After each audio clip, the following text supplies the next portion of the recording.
greatest minds said that you'll never be able to form a molecule in space because space is too empty. Space is too harsh. You can't, it's going to just break apart molecules, it's going to break apart bonds. Now we find molecules routinely. We've probably seen all the great pictures from the Hubble Space Telescope. What they do is they look at a particular color, a yellow or a green and a blue, and then they combine all the colors together to make a picture. Well, in ALMA, we could do better than that. What we could do is we could actually see shades of yellow. We could actually see shades of red. And it's this shading that tells us what the universe is made out of in molecules. What we could do is go to a laboratory, like here at the University of Virginia, and actually put molecules in a large bottle or a large cell. And what we do then is we excite the molecules and actually measure the colors that come off of those molecules. After that, we take those colors and directly compare it to the data that we get from space to see if those molecules are actually present in space.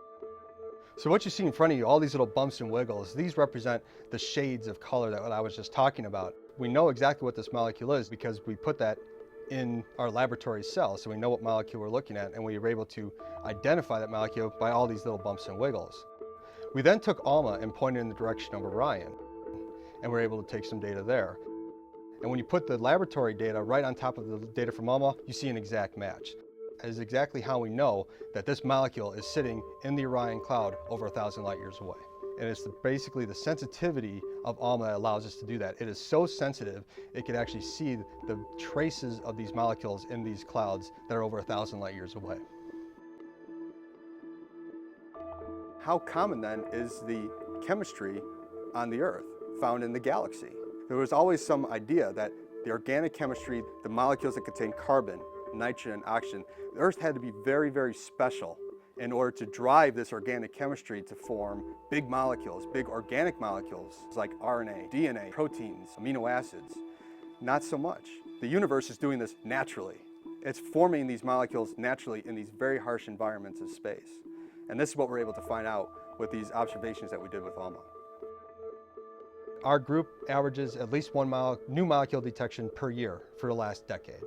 And so there's a huge amount of space to explore. We can investigate chemistry going on in regions across the entire galaxy. And what else? Let's point ALMA at different galaxies and let's see what's going on in the chemistry in those galaxies. And that's what's very interesting, is how does chemistry go on a galactic scale, not just here on Earth in our little cells, but how does chemistry drive the molecular composition of the universe?